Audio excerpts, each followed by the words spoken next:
Good afternoon. So basically आप लोगों को पता होगा आज हम लोग स्टार्ट करने वाले हैं इंजीनियरिंग मैकेनिक्स, और यही इंजीनियरिंग मैकेनिक्स के शायद काफ़ी सेशन आपने यूट्यूब पर भी देखे होंगे। सो यहाँ पर हम लोग काफ़ी डिटेल में इंजीनियरिंग मैकेनिक्स के ऊपर चर्चा करने वाले हैं। साउंड कम है यार, साउंड तो प्रॉपर आ रहा होगा।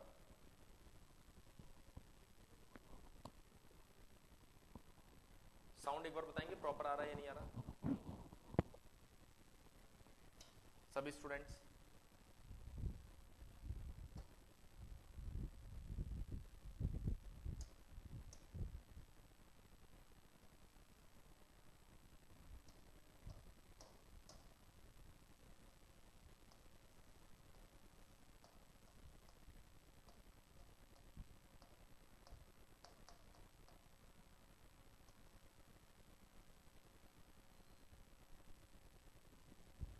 सभी स्टूडेंट्स एक बार बता दीजिए साउंड जो है वो प्रॉपर आ रहा है,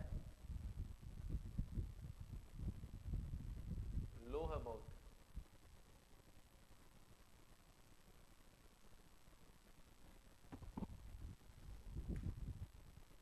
अभी ठीक आ रहा है?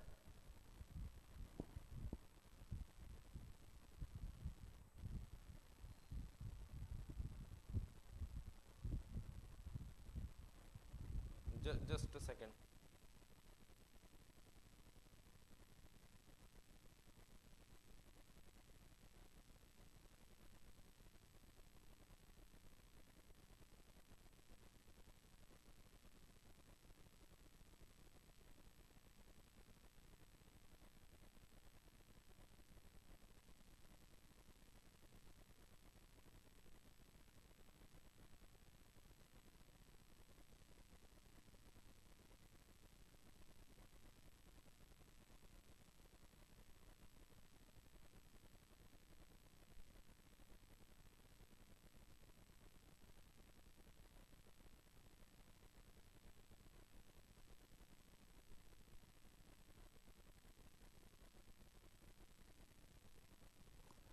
सो एक बार बताएं अभी साउंड प्रॉपर आ रही है कि नहीं आ रही है?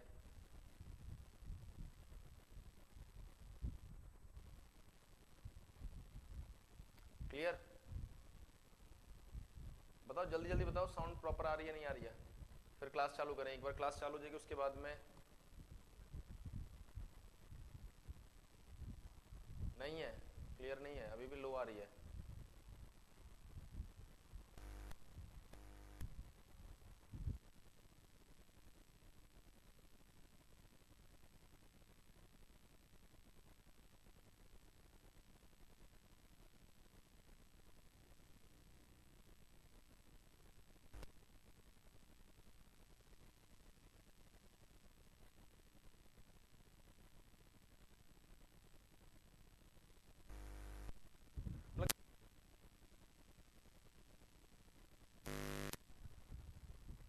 अगर सुनाई दे जाए तब तक तो मैं स्टार्ट करूं, फिर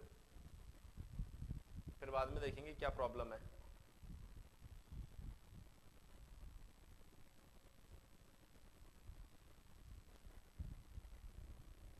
अगर आपको सुनाई दे जाए है ना तब तो चालू करते हैं क्लास, क्यों टाइम खराब करे फालतू।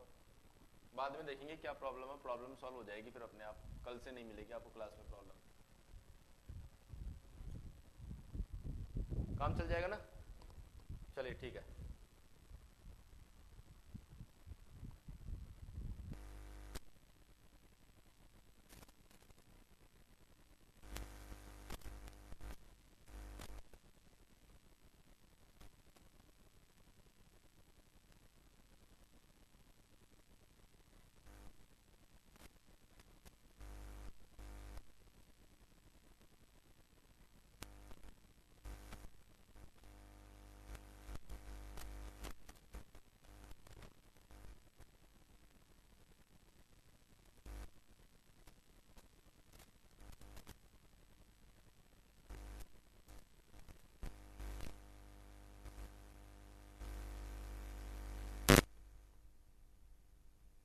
अभी सही आ रही है?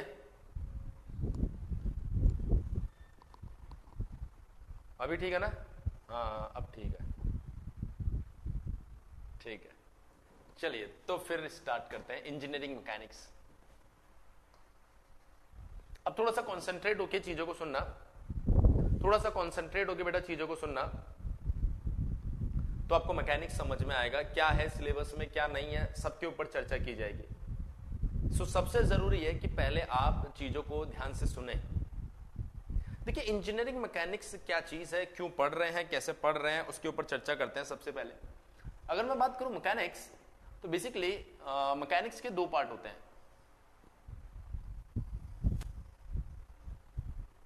नंबर 1 आता है आपके पास में स्टैटिक्स, नंबर 2 आता है आपके पास में dynamics. Statics and dynamics. Question आता है कि सर इंजीनियरिंग मैकेनिक्स क्यों पढ़ी जा रही है।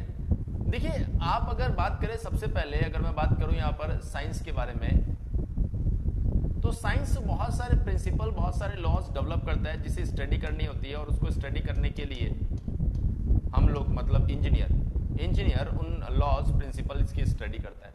उस स्टडी को समझने के लिए हमने यहाँ पर एक पर्टिकुलर सब्जेक्ट या बोल सकते हैं ब्रांच ऑफ साइंस तैयार की है, जिसे हम लोग बोल रहे हैं इंजीनियरिंग मैकेनिक्स। और इस मैकेनिक्स के अंदर हम लोग जो स्टडी करते हैं उसमें दो पार्ट कंसीडर किए जाते हैं, पहला है स्टैटिक्स और दूसरा है आपका डायनामिक्स। स्टैटिक्स का मतलब होता है जब बॉडी रेस्ट में होती है उस टाइम पर अगर हमें उस बॉडी की स्टडी करनी हो तो हम लोग स्टैटिक्स के अंदर उसकी स्टडी करते हैं। डायनामिक्स का मतलब है जब बॉडी मोशन में होती है तो उस टाइम पर अगर हमें उसकी स्टडी करनी हो तो बेसिकली उसे हम लोग डायनामिक्स में डील करते हैं। ये जस्ट एक ओवरव्यू दे रहा हूं, थोड़ा सा मैं एक स्टोरी क्रिएट करने की कोशिश कर रहा हूं।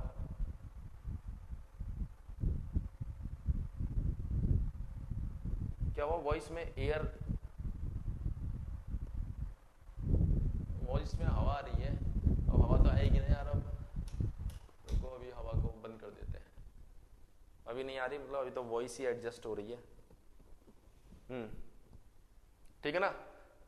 अरे पीके जायसवाल बेटा क्या पढ़ेंगे क्या नहीं पढ़ेंगे अभी, उसके लिए थोड़ा सा पेशेंस रखो ना यार। तुम तो एकदम केबीसी में आ जाते हो कि सर जल्दी जल्दी बताओ क्या क्या पढ़ेंगे क्या क्या नहीं पढ़ेंगे। जस्ट वेट करो थोड़ी देर के लिए, मेरे को एक्सप्लेन करने दो। हाँ मतलब अगर तुम पूछते रहोगे मैं बताता रहूंगा तो चालू ही नहीं हो पाएगा सब्जेक्ट, इसलिए सिर्फ कॉन्सेंट्रेट करो बोर्ड के ऊपर। देखिए इंजीनियरिंग मैकेनिक्स की अगर एक प्रॉपर डेफिनेशन की मैं बात करूं तो ये क्या होता है, it is the study of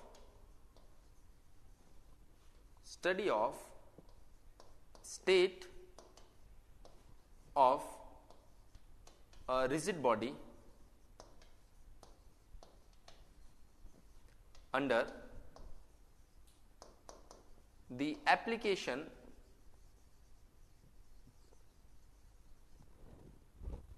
of external forces। ये जो स्टेटमेंट है, ये स्टेटमेंट कंप्लीट इंजीनियरिंग मैकेनिक्स को डिफाइन करता है। ऊपर जो आइडिया दिया गया है उस आइडिया के ऊपर हम लोग वापस आएंगे, लेकिन पहले इस स्टेटमेंट को बहुत डिटेल में और बहुत अच्छे से हम लोग समझने की कोशिश करते हैं। देखिए क्या बोला गया है, ये बोल रहा है कि यहां पर इंजीनियरिंग मैकेनिक्स का मतलब है study of state of a rigid body under the application of external forces. मतलब अगर किसी भी रिजिड बॉडी के ऊपर जब एक्सटर्नल फोर्सेस लगते हैं तो उसकी स्टेट पर क्या इफेक्ट पड़ता है, उसकी स्टडी हम लोग इस पर्टिकुलर ब्रांच के अंदर करते हैं। सो पॉइंट आता है कि सर आपने जो वर्ड्स यूज किए हैं, इन वर्ड्स को अगर हम लोग समझना चाहें तो what is state, what is rigid body and what is external force, तो जो इंट्रोडक्शन है इंजीनियरिंग मैकेनिक्स का वो इन्हीं 3 पॉइंट के आसपास घूमता रहता है। हमें समझना होता है कि एग्जैक्टली हमारा स्टेट का मतलब क्या होता है, रिजिड बॉडी का मतलब क्या होता है और फोर्सेस का मतलब क्या होता है। तो सबसे पहले हम जो यहां पर डील करेंगे वो इन 3 पॉइंट को डील करने वाले हैं।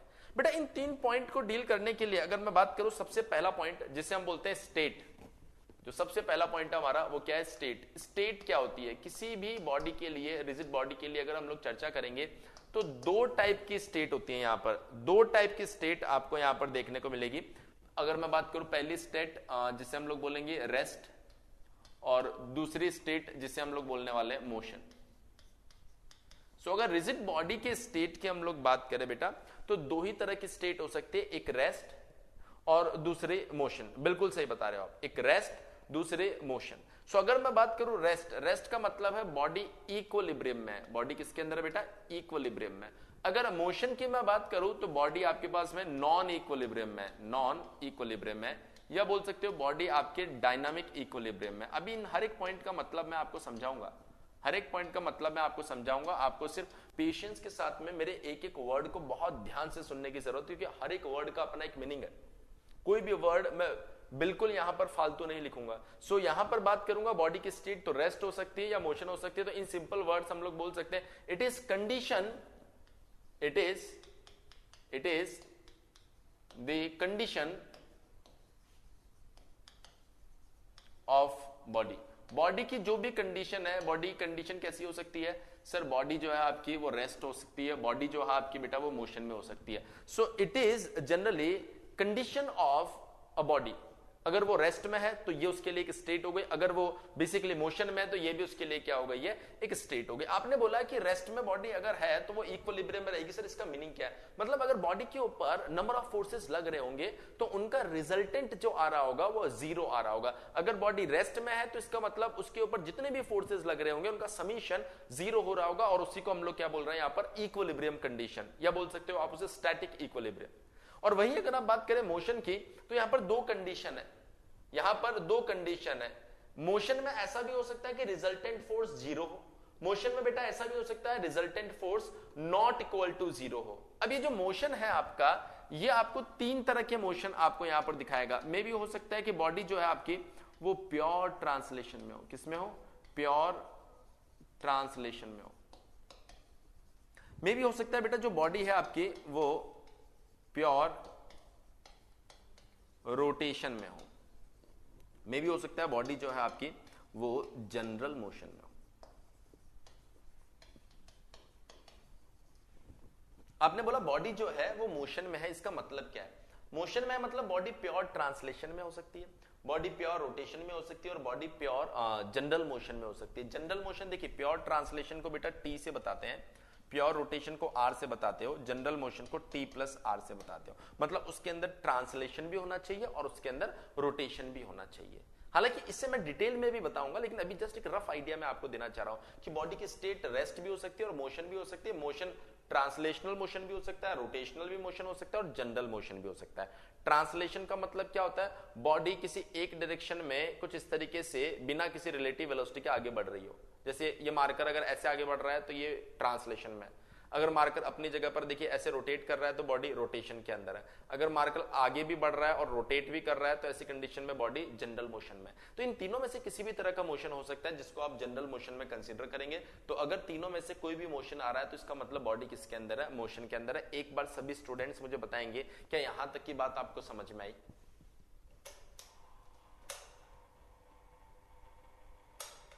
क्या यहां तक की बात आपको समझ में आई? यस और नो सभी स्टूडेंट्स? यहां तक का पॉइंट आपको क्लियर हो गया होगा, है ना? चलिए, okay okay okay okay okay okay. तो स्टेट आपको क्लियर हो गई है। अब दूसरा जो पॉइंट आएगा हमारा वो है बेटा रिजिड बॉडी। रिजिड बॉडी, देखिए रिजिड बॉडी का मतलब क्या है? मान लीजिए आपके पास में एक बॉडी दी गई है यहां पर कुछ इस तरह की, और एक बॉडी आपने यहां पर भी ले ली। सो मैं बात करता हूं कि जो बॉडी है इसके ऊपर अगर आप इधर से एक फोर्स लगा रहे हैं 20 किलो न्यूटन, और इधर से भी आपने एक फोर्स लगाया 20 किलो न्यूटन, और ये जो बॉडी है ये है नॉन डिफॉर्मेबल, मतलब इसमें डिफॉर्मेशन नहीं आएगा। तो ऐसे कंडीशन में बॉडी जो है इधर से भी 20 न्यूटन, इधर से भी 20 किलो न्यूटन, और इधर से भी 20 किलो न्यूटन। तो जब 20 किलो न्यूटन इसके ऊपर लग रहा होगा, ऐसी कंडीशन में बॉडी जो है वो ना तो मोशन में आएगी ना ही डिफॉर्म होगी। मोशन में क्यों नहीं आएगी? क्योंकि दोनों साइड से इक्वल फोर्स लग रहा है बेटा, दोनों साइड से इक्वल फोर्स लग रहा है, पहला इंपॉर्टेंट पॉइंट। दूसरा, बॉडी डिफॉर्म नहीं हो सकती क्योंकि नॉन डिफॉर्मेबल बॉडी है।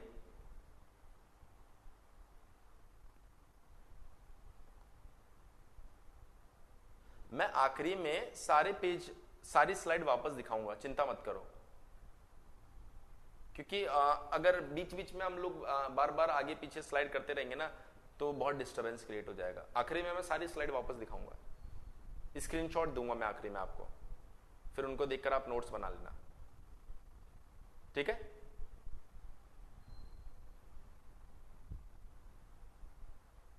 ऐसा कुछ उसमें बताया नहीं है। देखिए नेट इंटरनेट कनेक्टिविटी आपके में भी अभी आपकी डिस्कनेक्ट हुई है, 5 मिनट बाद किसी और की डिस्कनेक्ट हो जाएगी, 10 मिनट बाद किसी और की डिस्कनेक्ट हो जाएगी, तो फिर क्लास चल ही नहीं पाएगी।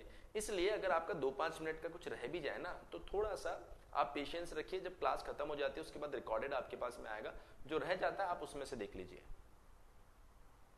है ना। अदरवाइज क्या होगा कि आप सिलेबस में आगे नहीं बढ़ पाएंगे। चलिए अब फोकस कीजिए, सभी स्टूडेंट्स आप फोकस कीजिए बेटा। 20 किलो न्यूटन इधर से फोर्स लगा, 20 किलो न्यूटन इधर से फोर्स लगा, तो दोनों साइड से इक्वल फोर्स लगने से पहली चीज तो क्या इसमें डिफॉर्मेशन आएगा? सर इसमें कोई डिफॉर्मेशन नहीं आ सकता। क्यों नहीं आ सकता? क्योंकि ये नॉन डिफॉर्मेबल बॉडी है। 20 इधर से लगा, 20 इधर से लगा, क्या इसमें कोई मोशन आएगा? नहीं आएगा, क्योंकि दोनों साइड से सेम फोर्स लग रहा है। इसलिए आपने बोला कि सर नो डिफॉर्मेशन, कोई डिफॉर्मेशन नहीं आया, कोई डिफॉर्मेशन नहीं आया, एंड बॉडी किस में रहेगी? रेस्ट में, क्योंकि रिजल्टेंट फोर्स 0 आ रहा है। हमने कहा सर एक और बॉडी कंसीडर करते हैं, non deformable, non deformable body. Again अब इसके ऊपर अगर मैं यहां पर 10 किलो न्यूटन का फोर्स लगा रहा हूं और यहां पर सिर्फ 5 किलो न्यूटन का फोर्स लगा रहा हूं, तो ऐसे कंडीशन में आप कहेंगे सर एक तो नॉन डिफॉर्मेबल है, इसलिए कोई डिफॉर्मेशन नहीं आएगा, यहां पर कोई डिफॉर्मेशन नहीं आएगा। प्लस अब इस बार अगर आप देखेंगे तो मोशन आपको देखने को मिल जाएगा। इस बार बेटा आपको मोशन देखने को मिल जाएगा, क्योंकि बॉडी नॉन डिफॉर्मेबल है। बॉडी नॉन डिफॉर्मेबल है तो डिफॉर्मेशन तो नहीं आएगा, पर इधर से 5 किलो न्यूटन का फोर्स लग रहा है और इधर से 10 किलो न्यूटन का फोर्स लग रहा है, तो इधर से जो फोर्स लग रहा है वो ज्यादा लग रहा है और इधर से जो फोर्स लग रहा है वो ज्यादा लग रहा है, तो बॉडी इस डायरेक्शन में मूव कर जाएगी। बॉडी जो है वो इस डायरेक्शन में मूव कर जाएगी। अब इसी तरीके से एक और केस अगर मैं आपको यहां पर दिखाऊं, तो इस बार मैं डिफॉर्मेबल बॉडी कंसीडर करूंगा, इस बार मैं डिफॉर्मेबल बॉडी कंसीडर करूंगा। तो हमने कहा सर अगर सेम केस में मैं डिफॉर्मेबल बॉडी अगर ले लेता हूं, इधर से 20 किलो न्यूटन और इधर से 20 किलो न्यूटन, तो ये है हमारे पास में डिफॉर्मेबल बॉडी। ये क्या है? Deformable body. अगर ये डिफॉर्मेबल बॉडी है तो जब 20-20 दोनों साइड लगेंगे तो बॉडी रेस्ट में तो रहेगी, लेकिन यहां पर आपको डिफॉर्मेशन देखने को मिलेगा, डिफॉर्मेशन देखने को मिलेगा। इसी तरीके से अगर मैं बात करूं एक और केस की, तो इधर से लग रहा है बेटा 10 किलो न्यूटन और इधर से लग रहा है 5 किलो न्यूटन, तो ये जो बॉडी है इस बार ये कैसी हो गई? डिफॉर्मेबल।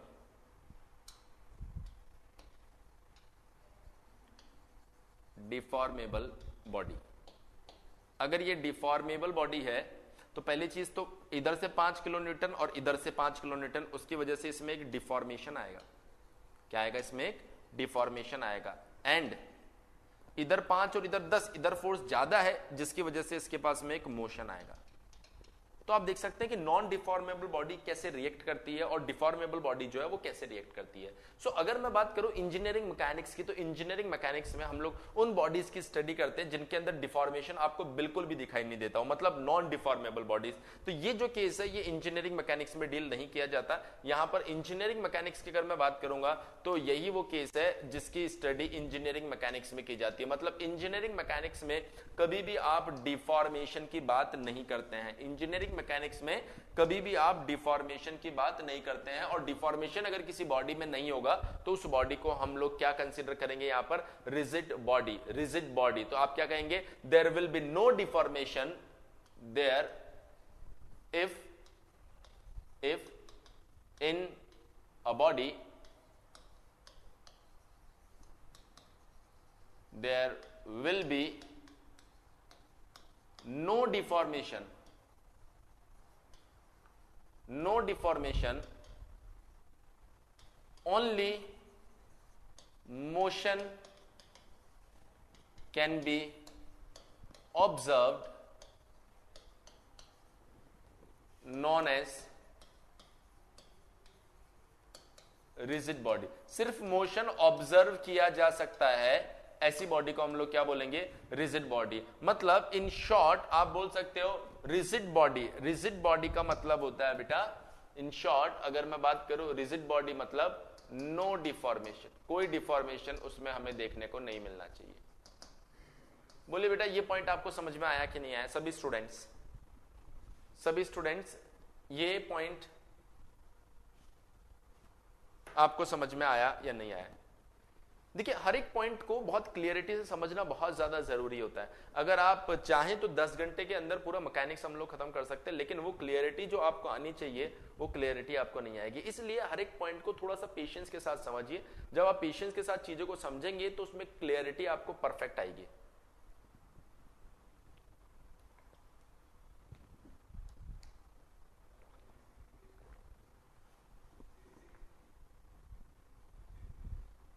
अच्छा, आप नोट्स स्क्रीनशॉट लेंगे या खुद से पैरेलली लिखेंगे? दोनों में एक ओपिनियन होना चाहिए। ऐसा नहीं कुछ लोग बोले स्क्रीनशॉट लेना है, कुछ लोग बोलेंगे सर मुझे तो लिखना है।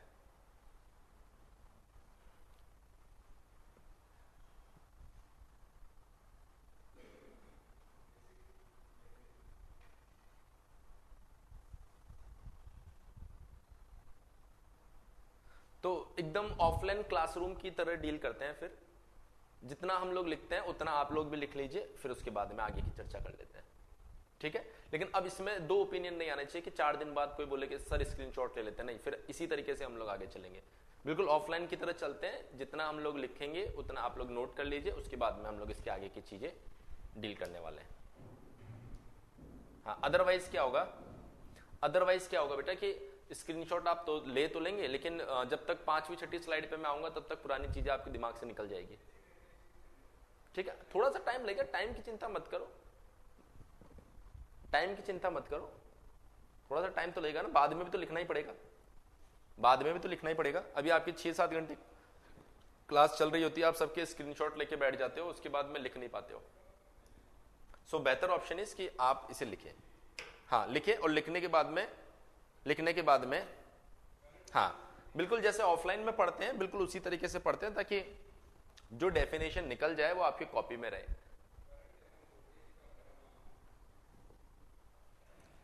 सो नोट कीजिए, नोट करेंगे साथ में, थोड़ी सी और क्लियरिटी आएगी, आपको मजा आएगा सब्जेक्ट को डील करने में।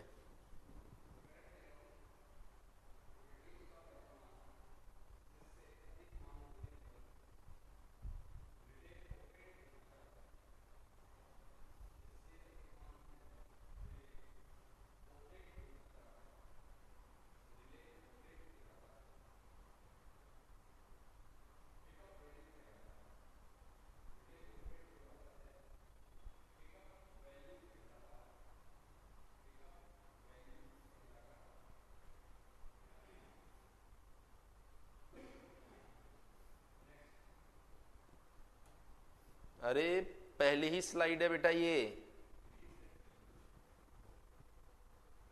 प्रिंस, ये फर्स्ट स्लाइड ही है, इसे आप नोट कीजिए और उसके बाद सेकंड स्लाइड दूंगा मैं आपको नोट करने के लिए।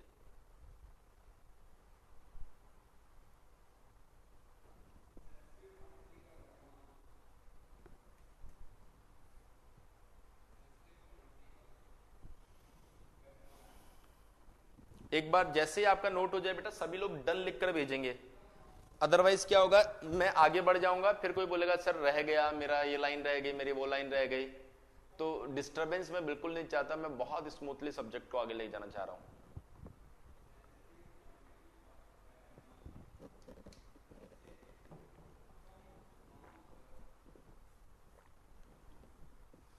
डन, आगे बढ़े। डन, सभी लोगों ने डन बोल दिया है, एक ही तो लाइन लिखनी है इसमें।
डन।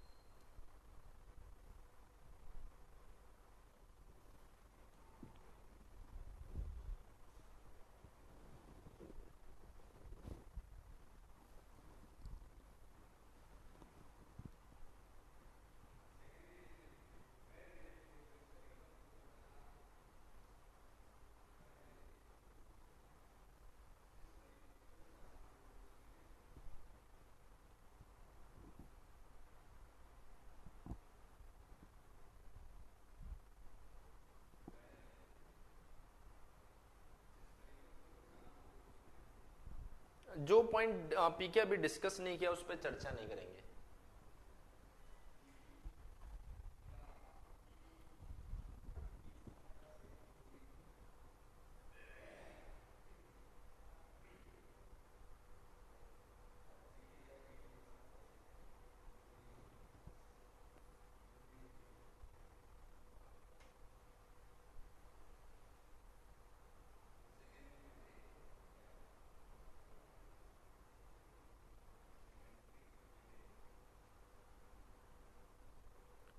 नोट कीजिए जल्दी से, और मुझे लगता है कि यहां तक की कहानी आपको बड़े अच्छे से समझ में आ गई होगी।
डन। चलिए थोड़ा सा आगे बढ़ते हैं, थोड़ा सा आगे बढ़ते हैं बेटा। सो अगर आप यहां पर इन चीजों नो, अरे नो लिखो,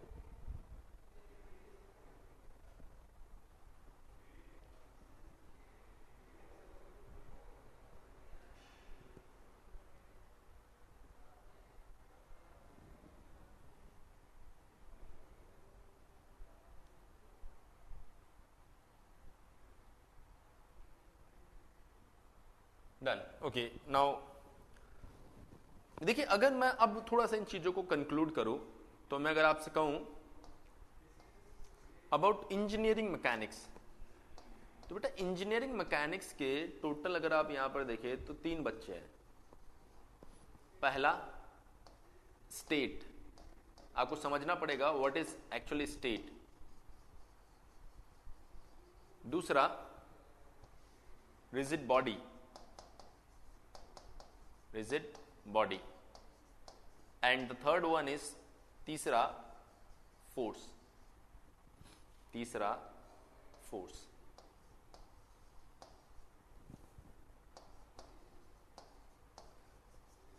अगर मैं स्टेट की बात करूं तो आपको समझ में आ गया, स्टेट जो है वो हो सकता है रेस्ट, और स्टेट जो है वो हो सकता है बेटा motion.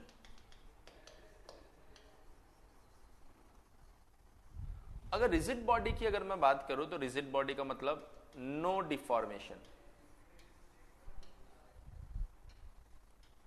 Only motion, no deformation only motion. और वहीं अगर मैं बात करूं फोर्स, तो फोर्स के बारे में अभी कोई इंफॉर्मेशन हमारे पास में है नहीं। तो इंजीनियरिंग मैकेनिक्स के अभी हम लोग टुकड़े टुकड़े कर रहे हैं जिससे कि आपको ये सब्जेक्ट जो है ये क्लियरिटी से समझ में आए। तो अभी तक इंजीनियरिंग मैकेनिक्स एक ऐसी स्टडी है जिसमें रिजिड बॉडी की स्टेट के बारे में चर्चा होती है जब उसके ऊपर फोर्स को अप्लाई किया जाता है। तो हमने बोला फोर्स को अप्लाई करने की बात तो दूसरी है, पर फोर्स होता क्या है ये बात हम लोग जानने की कोशिश करेंगे। तो जो हमारा नेक्स्ट पॉइंट होगा वो होगा बेसिकली फोर्स। तो व्हाट इज एक्चुअली फोर्स वो हम लोग देखते हैं। मान लीजिए आपके पास में एक बॉडी है और अगर उस बॉडी के ऊपर किसी भी तरह का कोई भी फोर्स नहीं लग रहा है, वो रेस्ट में है अभी, तो वो जब तक उसके ऊपर फोर्स नहीं लगेगा वो रेस्ट में ही रहने वाला है। लेकिन अगर मैं ऐसा बोल रहा हूं कि उसके ऊपर मैंने एक फोर्स लगाया तो हो सकता है कि वो बॉडी मूव कर जाए, हो सकता है, ऐसा नहीं कि मूव करेगा, ये करेगा। जैसे देखिए ध्यान से, ये मार्कर है, मैंने इसके ऊपर बहुत कम फोर्स लगाया, ये मूव नहीं किया, थोड़ा ज्यादा लगाया तो मूव कर गया। सो पॉइंट इज कि जब तक फोर्स नहीं लग रहा तब तक उसकी स्टेट नहीं बदलेगी, लेकिन जब फोर्स लगेगा तो ऐसे कंडीशन में बेटा उसकी स्टेट जो है वो बदल सकती है, उसकी स्टेट जो है वो बदल सकती है। तो आप बोल सकते हो कि force is some effect which can change the state of a body. Force एक ऐसा इफेक्ट है जो बॉडी की स्टेट को बदल सकता है, ऐसा जरूरी नहीं कि बदलेगा। ये बहुत ही की वर्ड है जिन पर आप कभी भी नजर नहीं डालते हो, एज इट इज याद कर लेते हो। तो मैं यहां पर लिखता हूं फोर्स क्या है। Force is an effect which can change the state of a body, the state of a body। एक बॉडी की स्टेट ये बदल सकता है। कैसे? मान लीजिए कि अगर एक बॉडी आपकी रेस्ट में है तो हो सकता है कि आपने एक फोर्स लगाया तो ये बॉडी किस में आ गई? रेस्ट में। देखिए मैं आपको दो चीजें समझाता हूं। ये बॉडी रेस्ट में है, आपने इसके ऊपर कुछ भी नहीं लगाया तो बॉडी रेस्ट में ही रहेगी। लेकिन अगर आप इसके ऊपर फोर्स लगाते हैं तो हो सकता है बॉडी रेस्ट में हो अभी भी, लेकिन अगर आप इसके ऊपर फोर्स लगाते हैं तो हो सकता है बॉडी मोशन में भी आ जाए। मतलब अगर आपके पास में बॉडी जो है वो रेस्ट में है और आपने कुछ भी नहीं किया तो वो बॉडी रेस्ट में ही रहेगी, ये कंफर्म है। लेकिन अगर आप फोर्स लगा रहे हैं तो ऐसे कंडीशन में पॉसिबिलिटी है कि वहां पर स्टेट बदल जाए। ऐसा नहीं बोला जा रहा कि बदल जाएगा, ऐसा बोला जा रहा है बदल सकता है। कैन का मतलब क्या है? बदल सकता है, मतलब विच कैन चेंज, तो ये है सकता है। मतलब ये वर्ड ये बता रहा है कि स्टेट बदलने के चांसेस है, ऐसा नहीं बोल रहा कि स्टेट बदलेगी ही बदलेगी। क्लियर है? सो हमने बोला रेस्ट में रहेगा अगर कोई फोर्स नहीं लगेगा, लेकिन फोर्स लगाया तो रेस्ट और मोशन में से कुछ भी हो सकता है। अब मान लीजिए एक बॉडी है मोशन, एक बॉडी मोशन में है, आपने उसके ऊपर कोई फोर्स नहीं लगाया तो बॉडी मोशन में रहेगी। आपने उसके ऊपर एक फोर्स लगाया, जब आप उसके ऊपर फोर्स लगाएंगे तो मे भी हो सकता है बॉडी अभी भी मोशन में हो, मे भी, और आपने इसके ऊपर फोर्स लगाया तो मे भी बॉडी हो सकता है कि रेस्ट में आ जाए। सो आप क्या देख रहे हैं यहां पर कि बॉडी पहले मोशन में थी, अभी भी मोशन में, पहले मोशन में थी, अभी रेस्ट में आ गई। तो यहां पर बॉडी की स्टेट तभी बदल रही है जब फोर्स लगाया जा रहा है। जब तक आप फोर्स नहीं लगा रहे स्टेट बदलने के कोई चांस नहीं है। तो स्टेट तभी बदलती है जब इसके ऊपर फोर्स लगाया जाता है। जब तक फोर्स नहीं लगाया जाएगा तब तक स्टेट बदलने के कोई चांस नहीं है। बट ऑलवेज रिमेंबर, जब फोर्स लगाया जाएगा तो वहां पर स्टेट बदल सकता है, ऐसा नहीं बोला जा रहा कि हमेशा बदला जाएगा। तो देखो मैं यहां पर आपके लिए एक बहुत प्यारी राज की बात लिख रहा हूं जो आप किसी को बताना मत।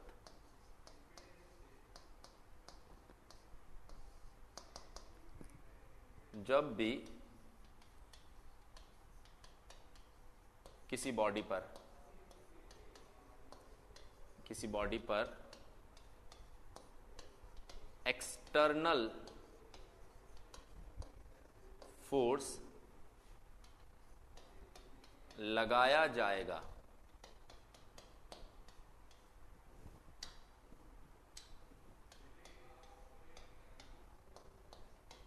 उसकी स्टेट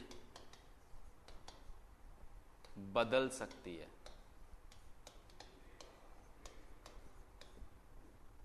पर ऐसा जरूरी नहीं कि हमेशा स्टेट बदले।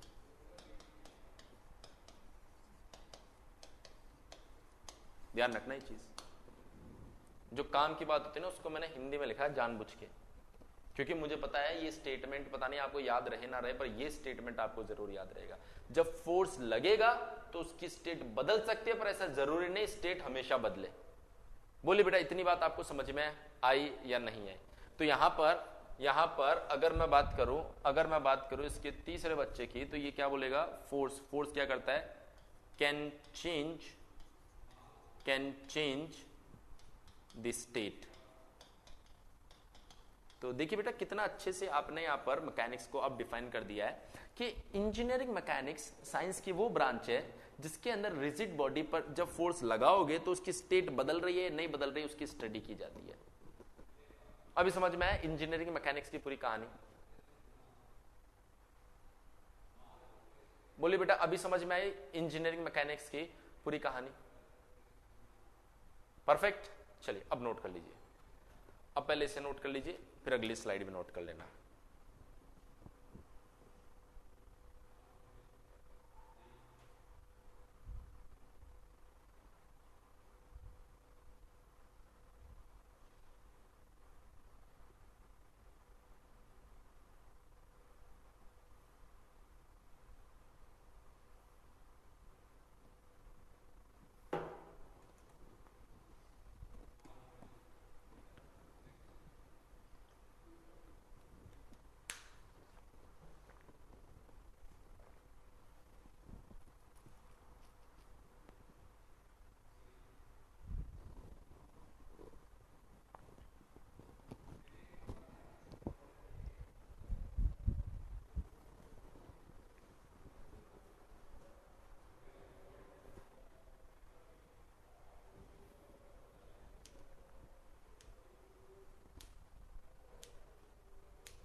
डन डन सभी ने लिख लिया?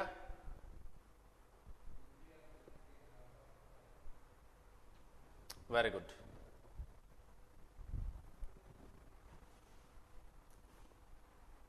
सो इसे भी नोट कर लीजिए बेटा।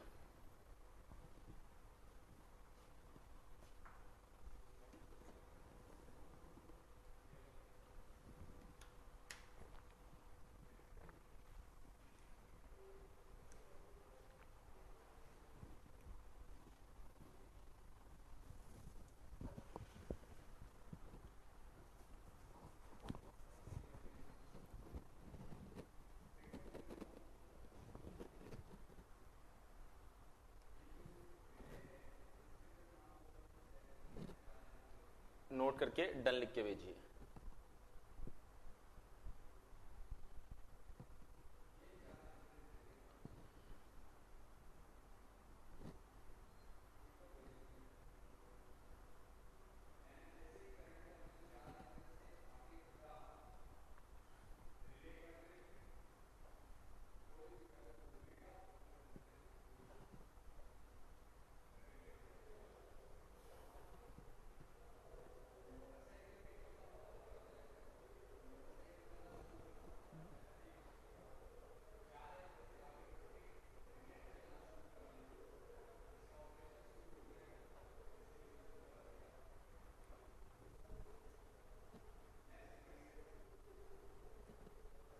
इंट्रोडक्शन चल रहा है बेटा, अभी इंट्रोडक्शन चल रहा है,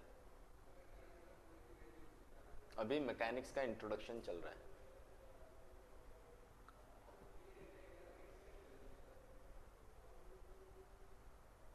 डन।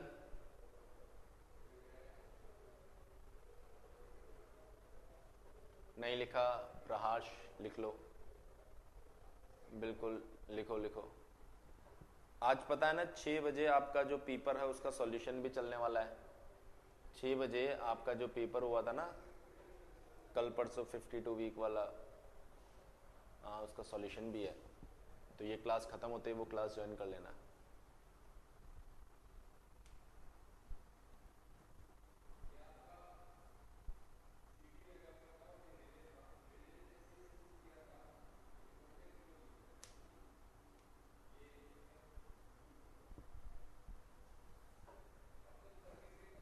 ऑफलाइन क्लास में होता है बेटा, ऑफलाइन सेंटर्स पे होता है। चलिए, सो अभी कहानी इंजीनियरिंग मैकेनिक्स की कंप्लीट हो गई है। अब बात करते हैं, देखिए पहला पॉइंट था इंजीनियरिंग मैकेनिक्स क्या होती है, उसे हम लोग क्यों पढ़ते हैं, ये बात आपको समझ में आ गया। अब हम लोग बात करेंगे बेटा इंजीनियरिंग मैकेनिक्स में क्या पढ़ा जाता है।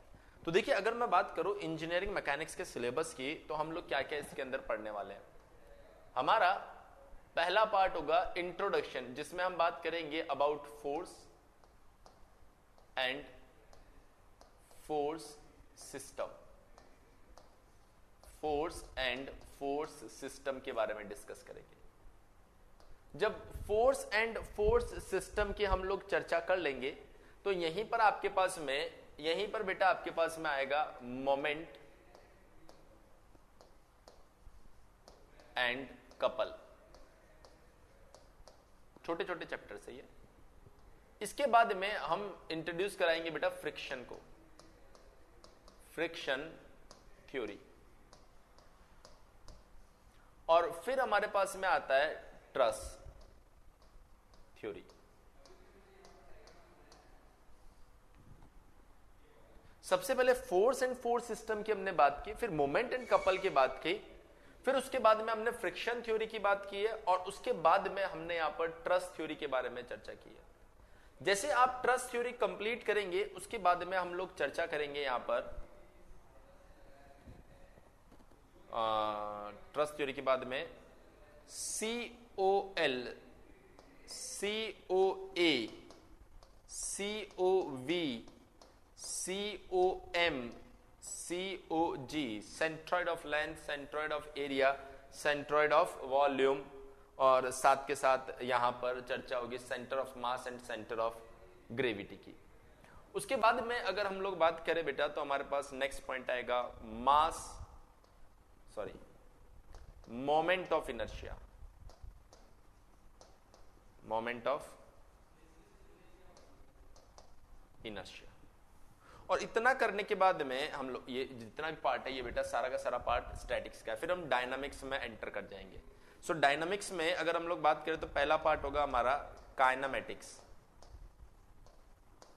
काइनामेटिक्स। इस काइनामेटिक्स में हम लोग बात करेंगे टाइप्स ऑफ मोशन,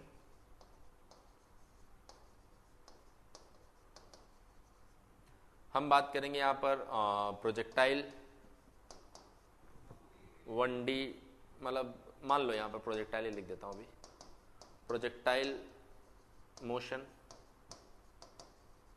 हम बात करेंगे यहां पर सर्कुलर मोशन, और भी छोटे मोटे curvilinear motion, rotational motion, rolling motion, इनके बारे में चर्चा करेंगे। और फिर आएगा हमारे पास में काइनेटिक्स। इस काइनेटिक्स के अंदर हम लोग बात करेंगे कोलिजन के बारे में, वर्चुअल वर्क के बारे में, impact and collision, impulse,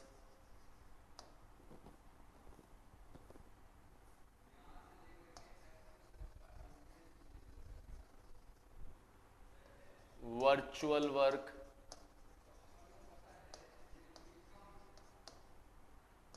etcetera. मतलब कुछ मिसलेनियस पार्ट भी अभी यहां पर और बच गया है। जैसे ये टाइप्स ऑफ मोशन अगर आप लिख रहे हैं सर्कुलर मोशन, तो यहां पर आएगा रोटेशनल मोशन,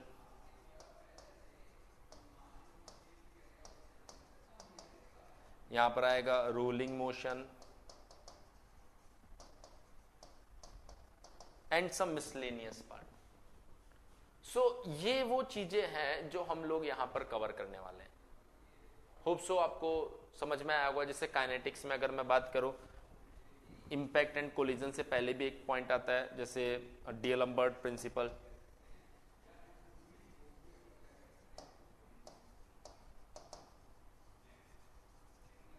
फिर आएगा आपके पास में impact and collision.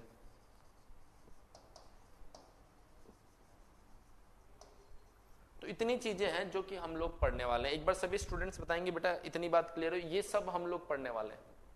Work energy principal, बिल्कुल बिल्कुल आप कंसीडर कर सकते हो। Work energy principal. पर ये सब क्या ना कि फॉर जेई और एई एग्जाम हम इसको मिसलेनियस में डाल देते हैं। इंटीग्रेशन टेक्निक नहीं, सॉरी लाग्रांजिस टेक्निक, बेटा ये गेट एग्जाम के अंदर आता है। रजत, लाग्रांजिस इक्वेशन जो है वो आपके गेट एग्जाम के सिलेबस में है, जेईएन एग्जाम के सिलेबस में नहीं है। ठीक है, हाँ। सो हम बात ये नहीं कर रहे हैं कि सर मैकेनिक्स का सिलेबस क्या होता है, हम बात कर रहे हैं फॉर और एग्जाम मैकेनिक्स में हमें क्या क्या पढ़ना है। तो आप सबसे पहले इस सिलेबस को नोट कर लीजिए ताकि ये कंफ्यूजन ना हो। फ्रिक्शन लिखा है ना बेटा, इतना बड़ा बड़ा लिखा तो है, आपको ये कंफ्यूजन नहीं हो कि सर आप ये पढ़ाओगे कि नहीं पढ़ाओगे, ये बताओगे कि नहीं बताओगे। ये वो सिलेबस है जिसको हम कवर करेंगे। मतलब इतना तो मैं बताऊंगा, इसके अलावा कुछ एडिशनल पॉइंट्स भी मैं आपको बता के जाऊंगा। अब आप इसे नोट कर लीजिए जल्दी से ताकि हम लोग आगे बढ़े यहां से।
प्रतीक नोट कर लिया आपने?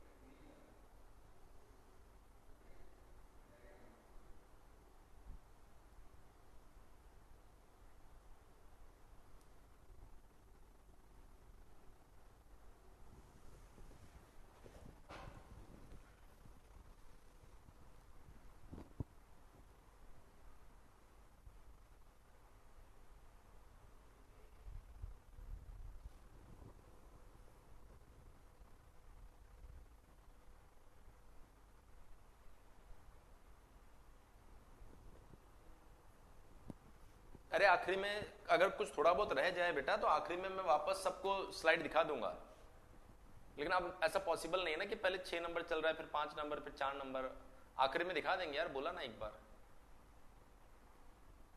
मतलब मैं यहाँ लिख रहा हूं तो आप ही के लिए तो लिख रहा हूं, ऐसा थोड़े अपने लिए लिख रहा हूं। ठीक है, अभी 5 नंबर पे जाएंगे, कोई बोलेगा 6 नंबर दिखा दो, इसलिए थोड़ा सा पेशेंस रखो। ठीक है, कोई रहा नहीं होगा मेरे ख्याल से, आगे बढ़ रहा हूं अब मैं। सो अभी आपने पढ़ा फोर्स क्या होता है, अभी आपने पढ़ा फोर्स क्या होता है, तो हम वापस से शुरुआत करेंगे फोर्स से ही। तो आपने क्या लिखा था, इट इज एन इफेक्ट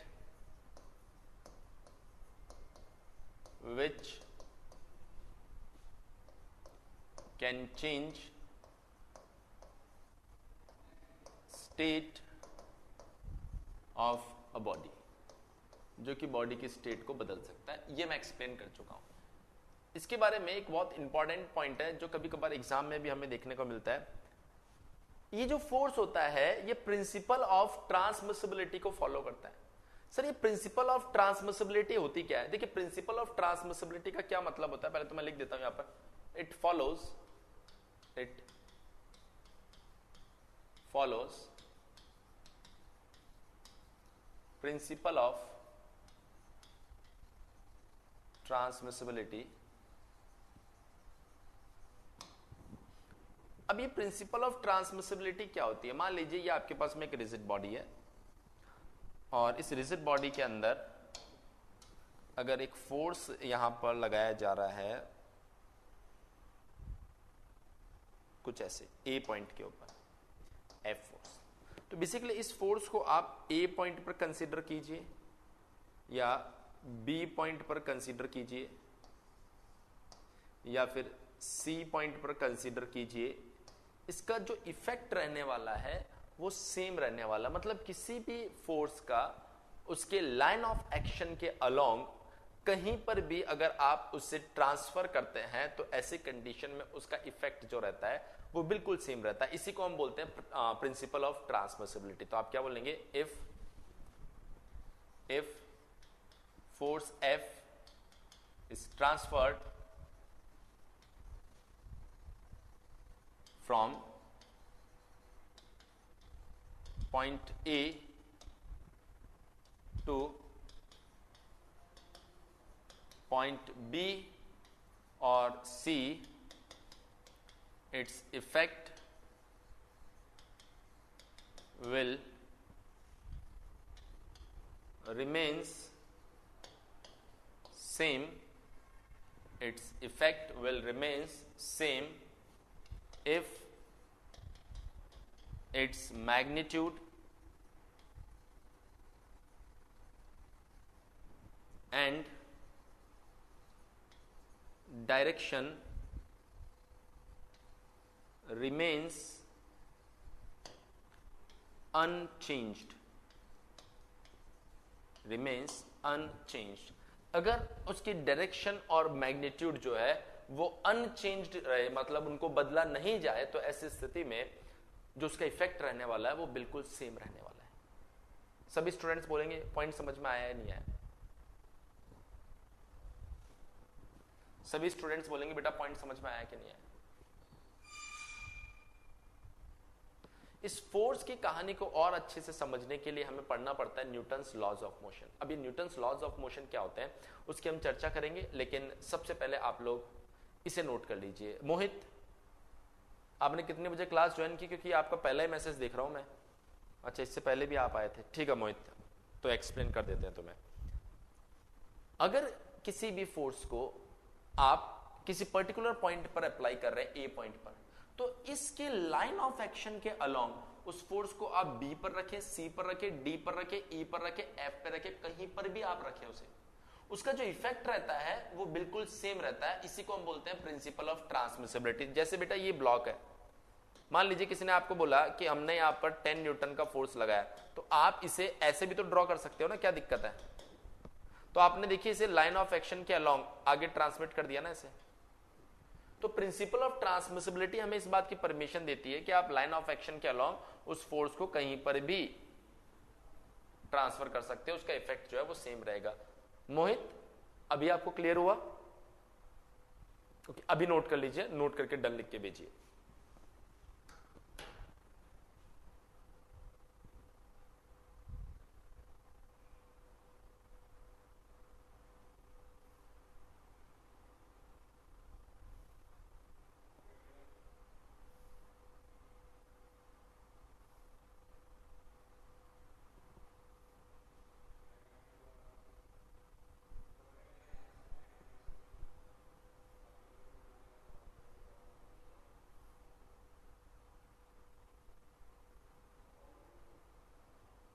जल्दी से नोट करके डन लिख के भेजिए।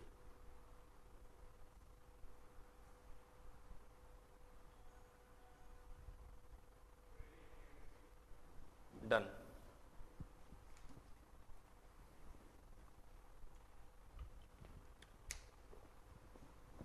Done, very good.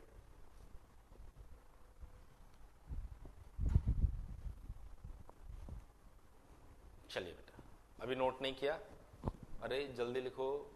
श्रवण, इतना तो टाइम नहीं लगना चाहिए बेटा।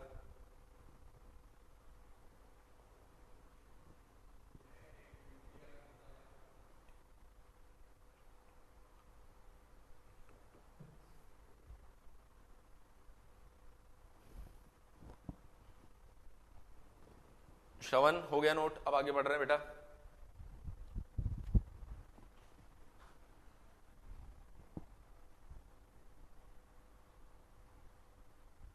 अच्छा, साथ में नोट मत करो भाई, एक साथ नोट करो। उससे क्या होगा कि आपका जो फ्रिक्वेंसी है वो मैच करता जाएगा। अदरवाइज कुछ लोग तो बोलेंगे सर नोट कर लिया आगे बढ़ो, कुछ लोग बोलेंगे सर अभी तक नोट नहीं किया है रुके रहो। तो पहले समझो और उसके बाद में नोट करो, ठीक है। सो अब इस फोर्स को और अच्छे से, फोर्स कहां से आया, कैसे आया, क्यों आया, इसको समझने के लिए हम गए न्यूटन के पास में, और न्यूटन ने हमें बताया Newton's laws of motion. Newton's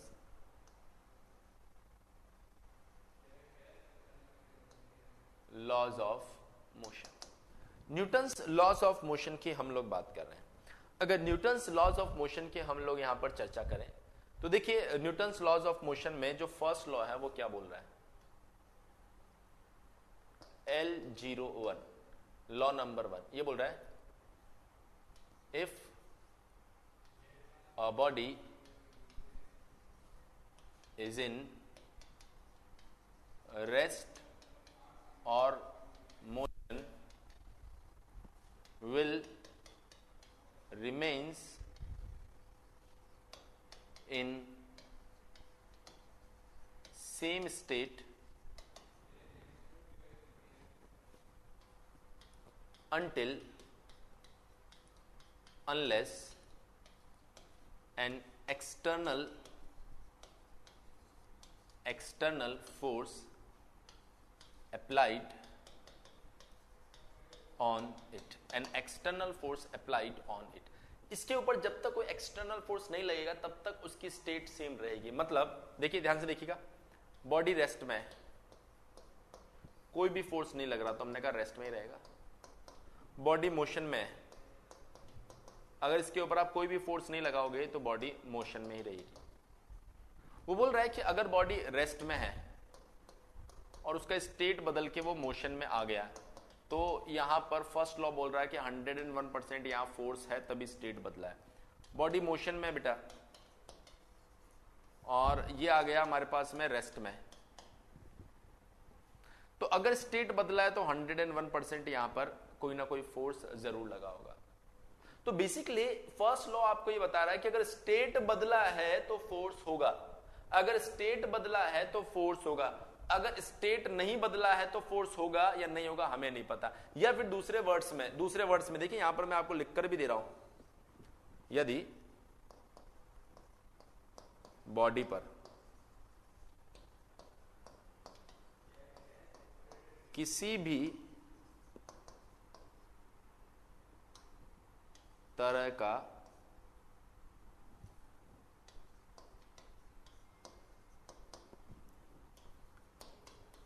कोई एक्सटर्नल फोर्स नहीं लगता है तो उस बॉडी की स्टेट सेम रहने वाली है।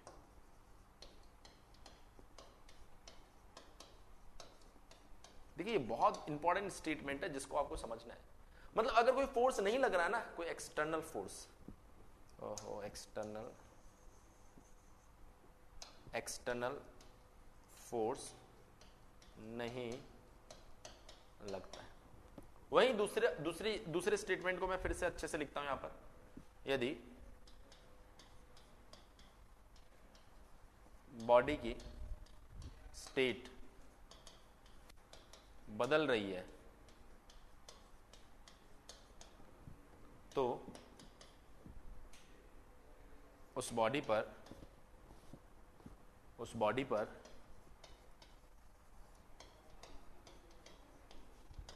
एक्सटर्नल फोर्स लग रहा है। देखिए कितनी गहरी बात उसने बोली है। उसने बोला स्टेट बदला, स्टेट बदला, इसका मतलब फोर्स है।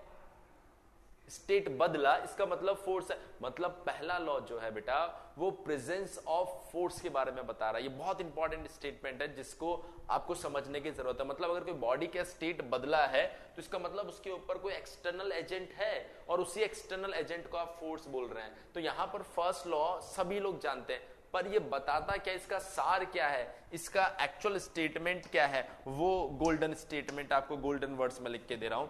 फर्स्ट लॉ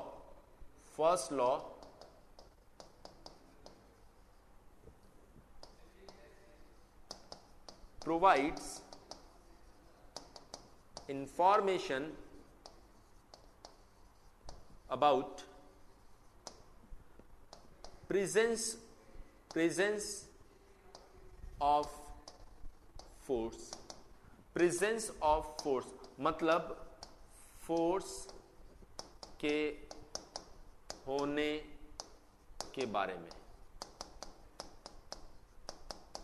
फोर्स के होने के बारे में आपको बताता है, फोर्स की प्रेजेंस के बारे में आपको बताता है कि फोर्स आपका यहां पर प्रेजेंस है या नहीं है।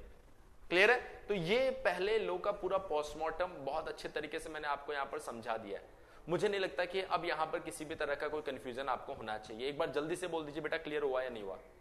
First law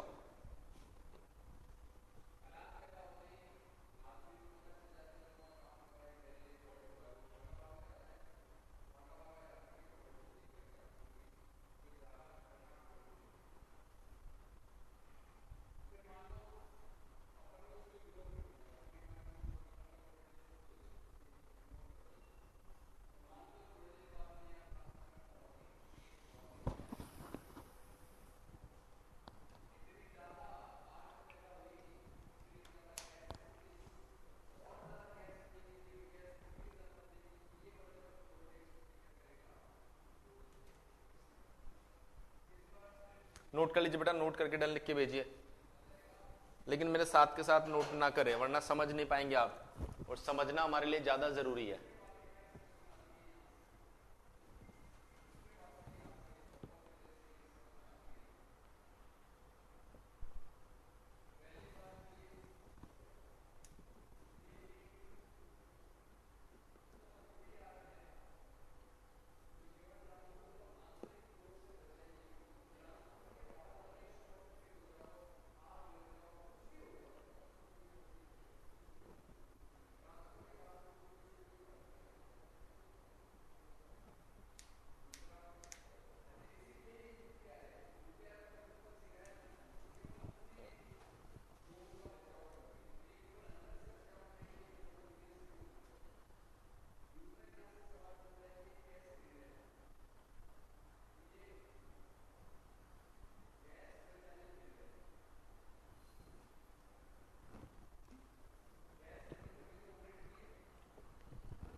done.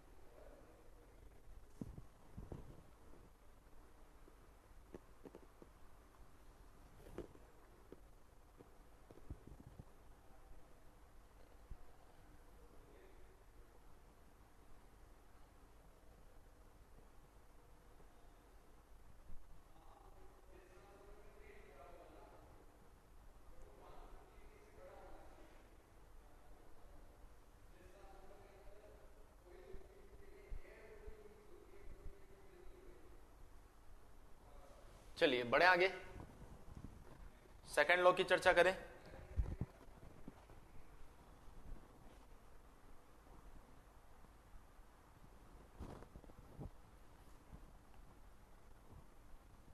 लिखो ये यार, चलाओ यार हाथ थोड़ा जल्दी चलाओ। देखो सबने लिख लिया।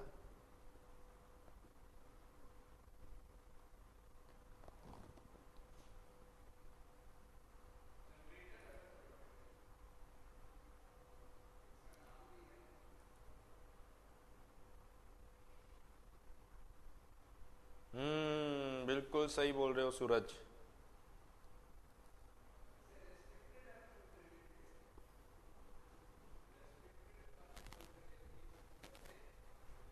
याद है, इसको याद है।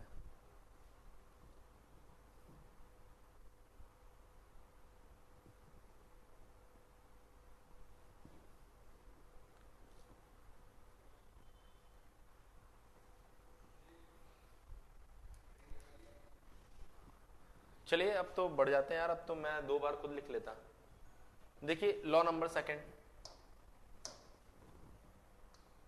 L02।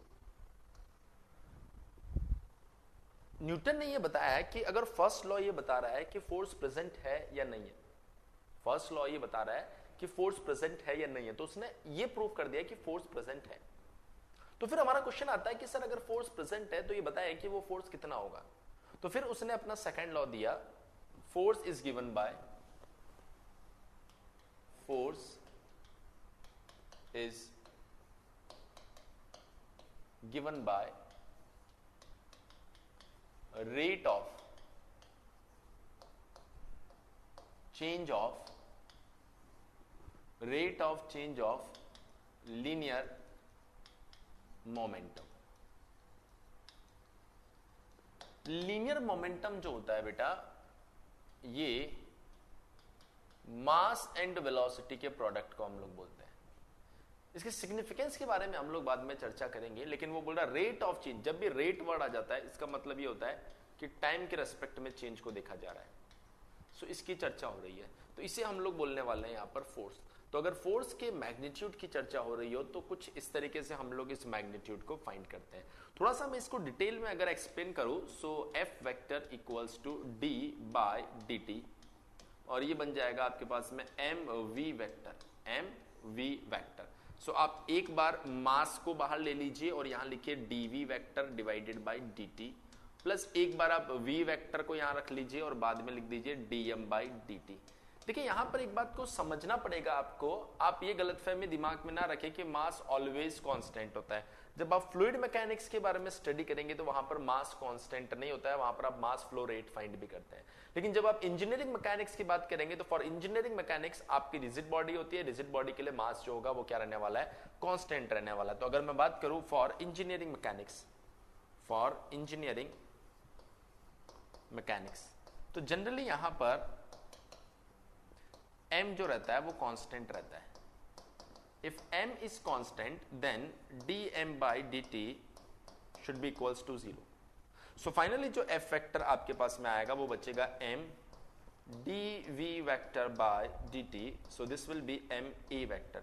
इसलिए हम लोग बोलते हैं कि यहाँ पर f वेक्टर बराबर ma वेक्टर होता है। तो ये फॉर्मूला जो है, जनरली मैं किसी से भी ये पूछता हूं ना कि like second law of motion क्या होता है, तो वो बोलते हैं f बराबर ma। ये f बराबर ma नहीं है, सेकंड लॉ ऑफ मोशन आपके पास में यहां पर दिया गया है। इसका एक स्पेसिफिक केस जहां पर मास को कांस्टेंट माना गया है, जो कि इंजीनियरिंग मैकेनिक्स में हम मान के चलते हैं।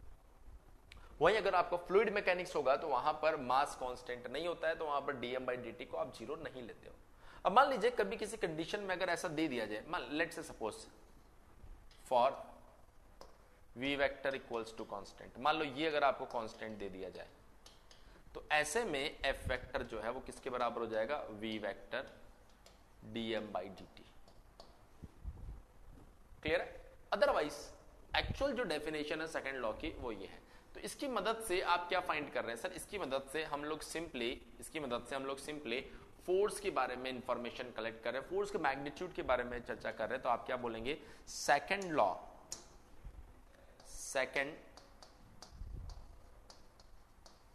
laws of motion provides information regarding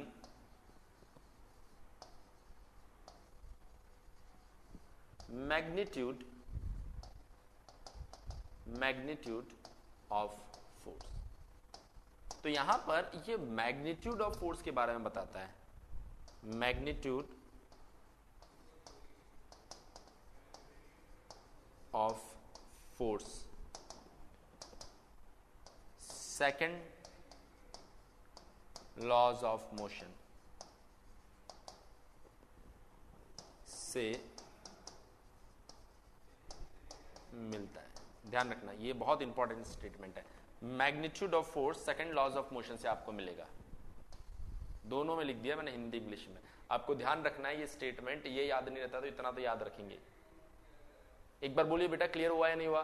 देखिए बहुत क्रिस्टल क्लियर वे में एक एक पॉइंट डिलीवर किया जा रहा है और मुझे लगता नहीं है कि इसमें किसी को कोई डाउट होना चाहिए। सो अगर कोई भी बोलता है सेकंड लॉज ऑफ मोशन क्या होता है, तो आप ये बात करेंगे ये होता है, ना कि ये। फॉर अ स्पेसिफिक केस, हाँ एक स्पेशल केस में ये रिजल्ट आ रहा है। चलिए नोट कर लीजिए आप।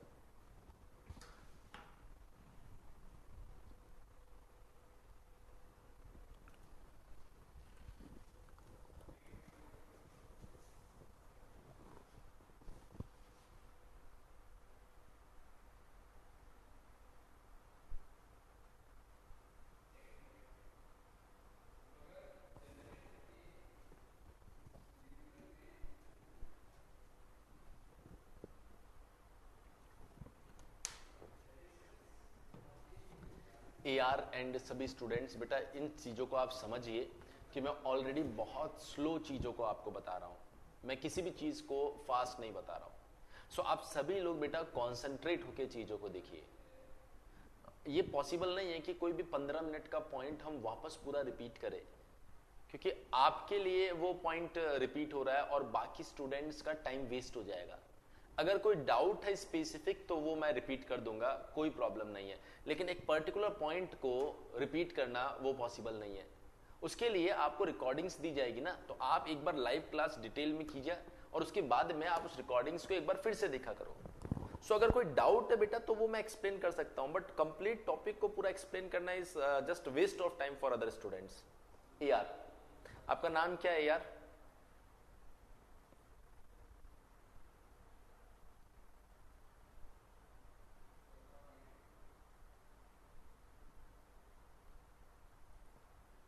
आदित्य, ठीक है आदित्य।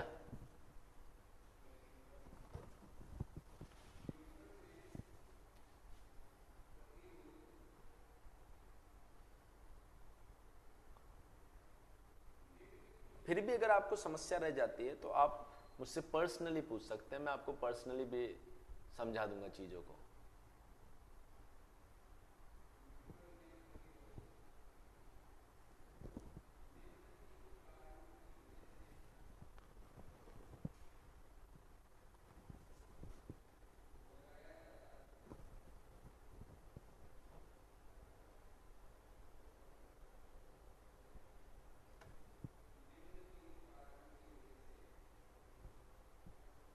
नोट करके डन लिख के भेजिए बेटा।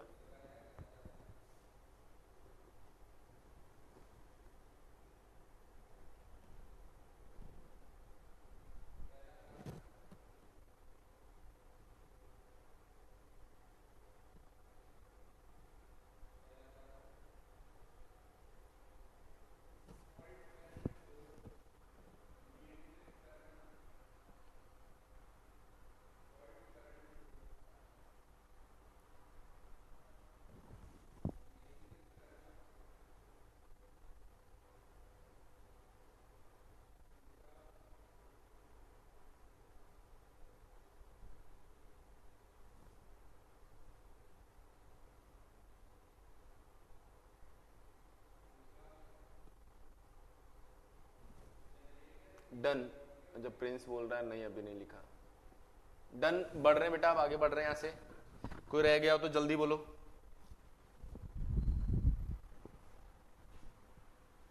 डन, सभी ने डन बोल ही दिया है।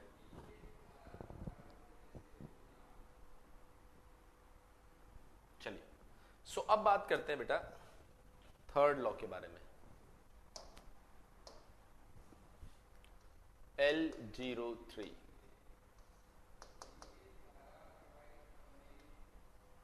Every action has equal and opposite reaction on different bodies। देखिए कितना प्यारा स्टेटमेंट है, मैं आपको समझाता हूं थोड़ा सा। मान लीजिए ये हमारे पास में एक ब्लॉक रखा हुआ है जिसका मास m है, ठीक है। सो अगर मैं बात करूं बेटा ब्लॉक की, तो ये ब्लॉक क्या करेगा, इसका W वेट होगा ना, W वेट। इस W वेट की वजह से ये इसके ऊपर क्या लगाएगा, एक एक्शन लगाएगा जिसे हम नॉर्मल फोर्स बोलते हैं। तो ये एक्शन जो है ये ब्लॉक को वापस इक्वल एंड अपोजिट रिएक्शन देगा। तो ये हुआ सरफेस के ऊपर एक एक्शन, तो सरफेस ने वापस इसको क्या दे दिया, एक reaction. So most important point is कि दोनों चीजें जो हैं वो डिफरेंट बॉडीज के ऊपर होती है, एक बॉडी के ऊपर नहीं होती, ऑन डिफरेंट बॉडीज। क्लियर है? तो ये आपका एक्शन एंड रिएक्शन। तो ये इसने क्या किया, इसने फोर्स की डायरेक्शन के बारे में इंफॉर्मेशन दी ना, तो आप क्या बोलेंगे कि जो तीसरा लॉ है, third law provides information regarding direction of force। Direction of force के बारे में ये हमें इंफॉर्मेशन प्रोवाइड करवाता है, डायरेक्शन ऑफ फोर्स के बारे में।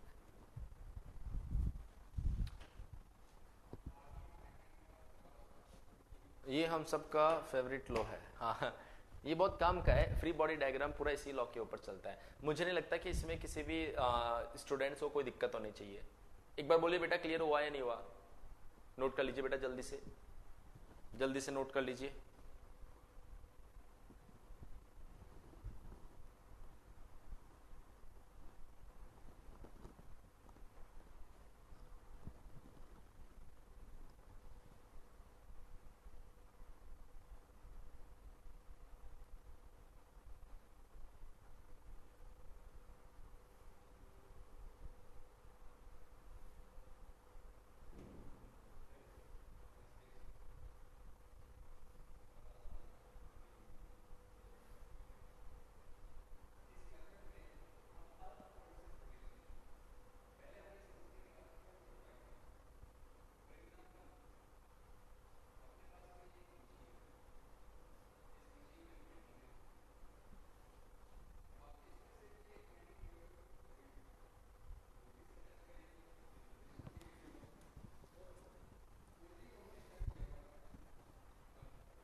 नोट कीजिए बेटा जल्दी से।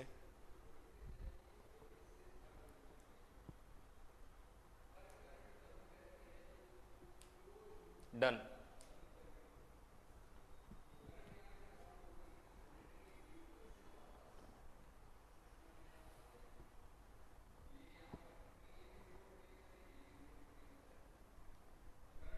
डन। देखिए इसका एक और एग्जांपल देता हूं बेटा, एक और एग्जांपल देता हूं इसका बड़ा अच्छा सा। मान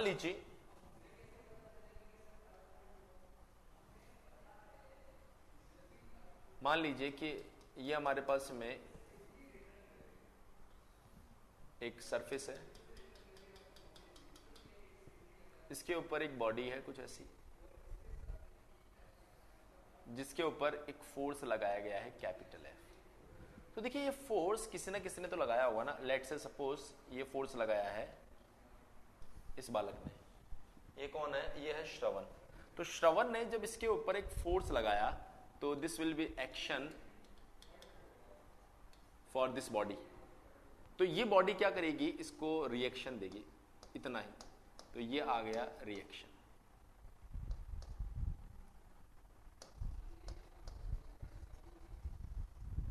क्लियर है? सेम जब आप यहां से इस बॉडी को हटाओगे तो अगर आप इसको F फोर्स से खींच रहे हो तो ये बॉडी जो है वो इस वॉल को F1 फोर्स से खींचेगी। इसका मतलब इस वॉल के ऊपर हुआ एक एक्शन, तो wall equal and opposite reaction देगा इस ब्लॉक को। सो ये हो गया बेटा आपका रिएक्शन, और ये तैयार हो गया आपका फ्री बॉडी डायग्राम। ये देखो बेटा, ये तैयार हो गया आपका फ्री बॉडी डायग्राम सबके लिए। सो फ्री बॉडी डायग्राम का जो कॉन्सेप्ट आता है वो न्यूटन के तीसरे लॉ से आता है। बोलिए बेटा, क्लियर हुआ या नहीं हुआ? एक बार जल्दी से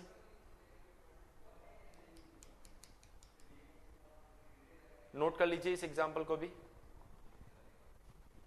नोट कर लीजिए बेटा, इस एग्जांपल को भी।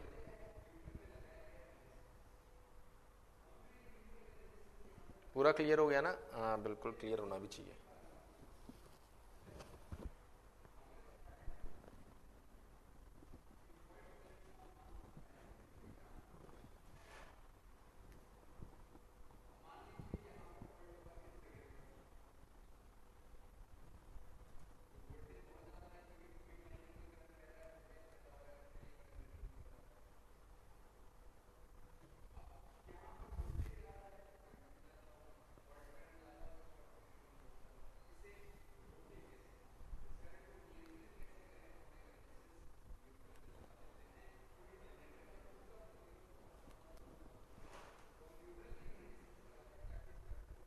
थर्ड टाइम क्लियर हो रहा है। चलो नोट कर लो इस एग्जांपल को जल्दी से।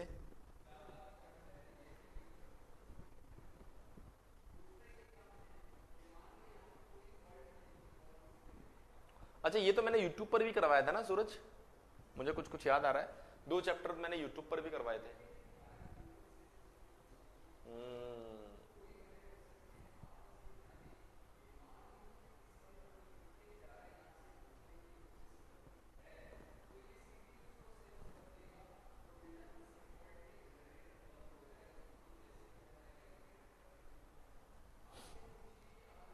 फ्रिक्शन तक, हाँ हाँ हाँ। चलो कुछ तो बेनिफिट हुआ यूट्यूब पे पढ़ाने से। अब यहां पढ़ा रहे हैं।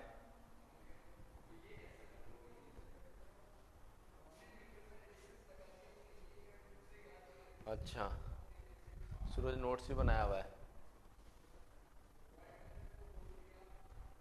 चलिए बढ़ते हैं यहां से आगे। अब जो नेक्स्ट पॉइंट आता है हमारे पास में वो आता है, फोर्स की कहानी तो हो चुकी है। अब हम लोग बात करेंगे force system.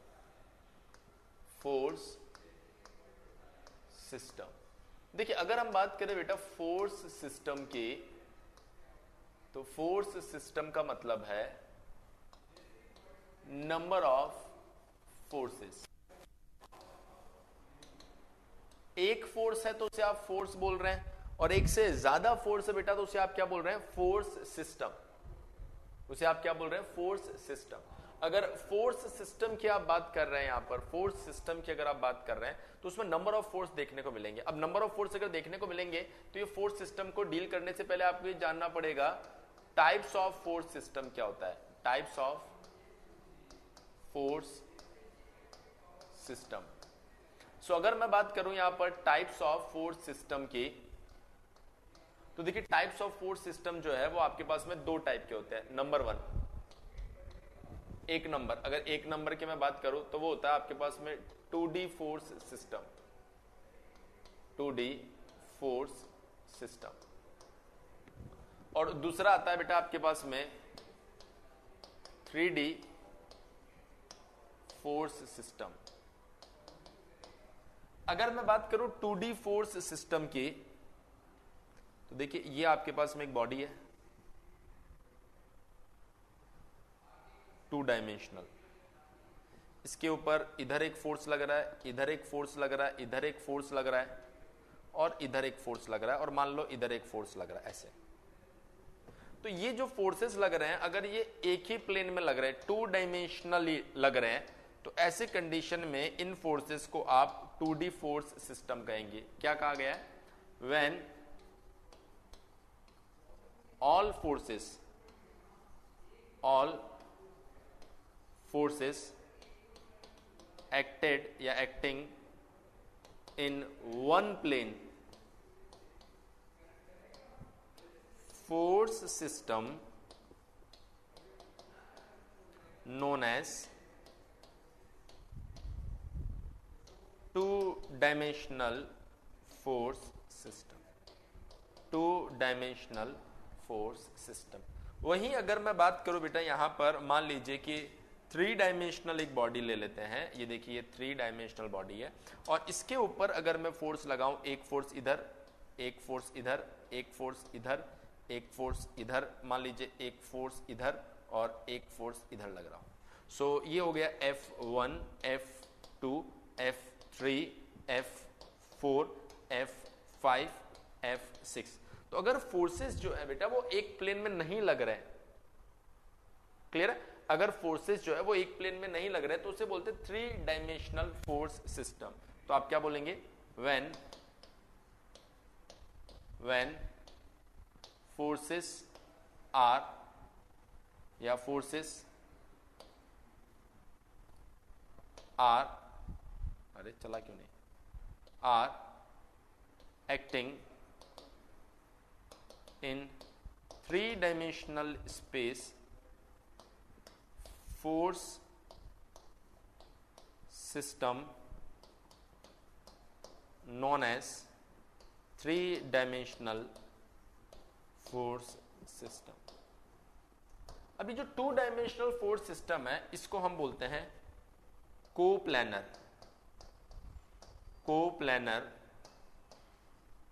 Force system.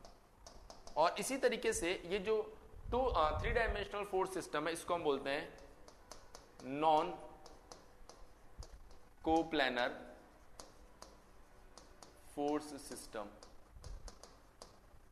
Non coplanar force system, ये कोप्लैनर फोर्स सिस्टम है, ये नॉन कोप्लैनर फोर्स सिस्टम है। आई होप सभी स्टूडेंट्स को ये क्लियर हो गया होगा। जल्दी से बताएंगे बेटा, सभी स्टूडेंट्स को ये क्लियर हो गया होगा। सो नोट कर लीजिए इसे, नोट कर लीजिए बेटा इसे जल्दी से।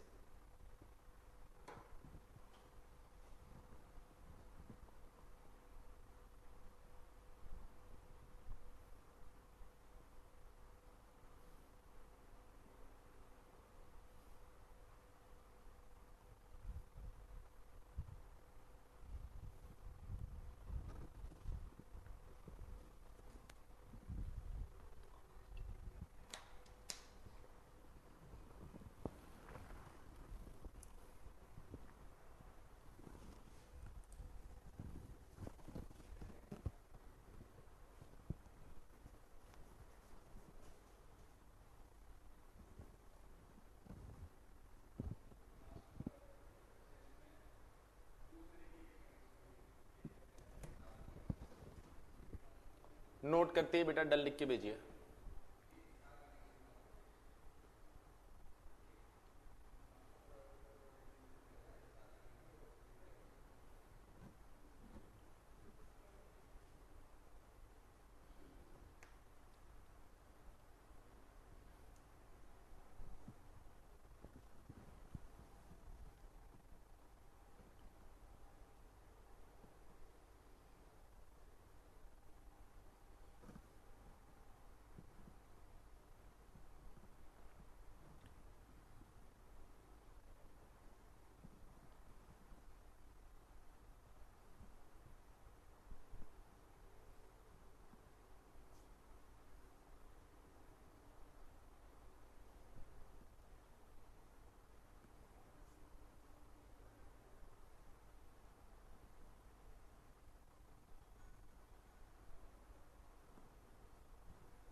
डन। चले एक पॉइंट और बता, एक पॉइंट और बताते बेटा, एक पॉइंट और बताते हैं, नोट करके इस बात को लिखेंगे।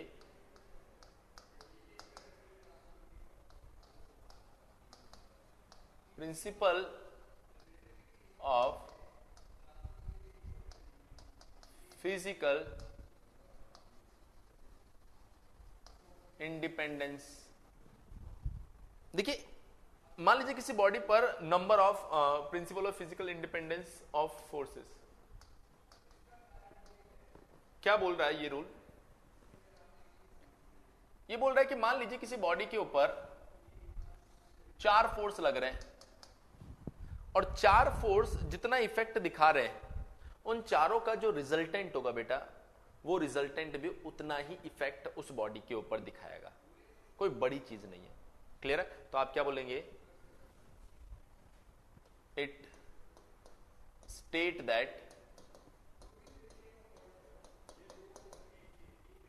Effect produce by number of forces will be equal to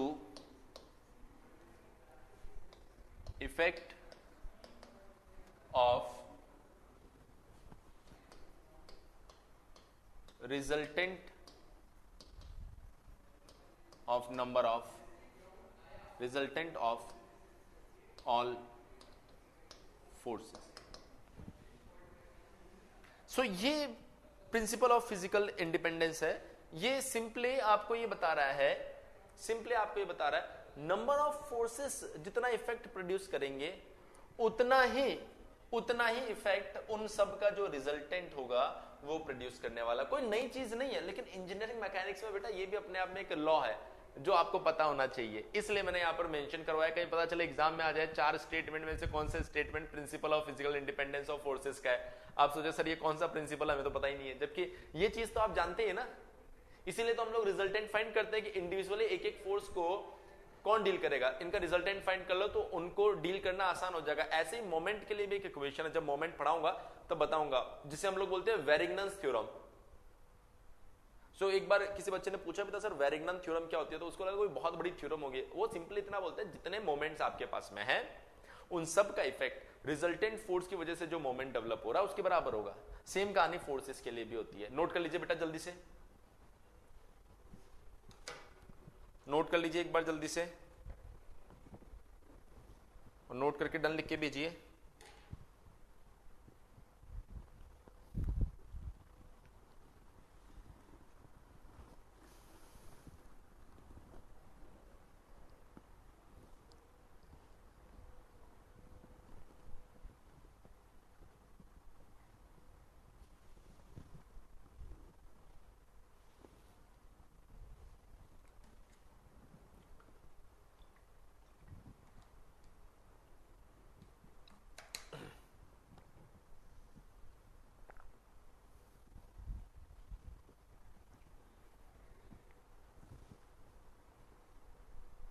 चलिए अब मैं एक बार फ्रॉम द बिगिनिंग आपको स्क्रीनशॉट दे देता हूं, आप स्क्रीनशॉट भी रख लो, इसलिए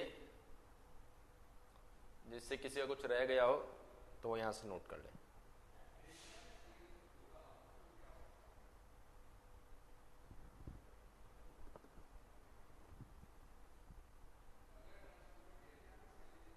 कोई बोल रहा था ना वो आदित्य, अभी स्क्रीनशॉट ले लेना, कुछ रह गया हो तो नोट कर लेना बाद में।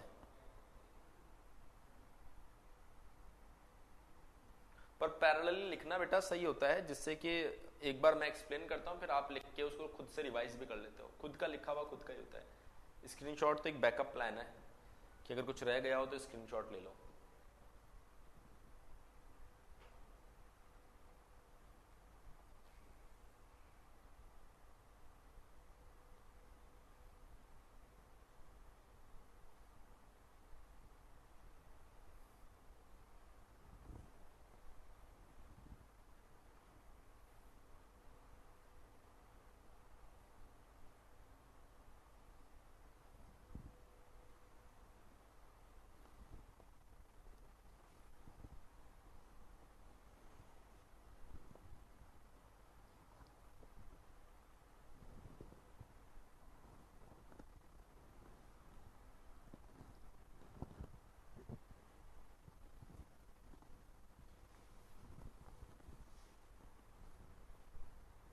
चलिए, तो आज हमारी पहली क्लास है, तो इसके अंदर हमने सिर्फ इंट्रोडक्टरी पार्ट देखा है, ज़्यादा डिटेल में आज हमने चर्चा की नहीं है। लेकिन कल से हम लोग जो ये पार्ट है फोर्स सिस्टम है, इसको बिल्कुल डिटेल में लेके चलेंगे। कल से हमारी प्रॉपर क्लास रहेगी। पहला पार्ट है इंट्रोडक्शन दिया गया है। आई होप आपको सबको समझ में आया होगा। एक बार जल्दी से बता दीजिए समझ में आया कि नहीं आया।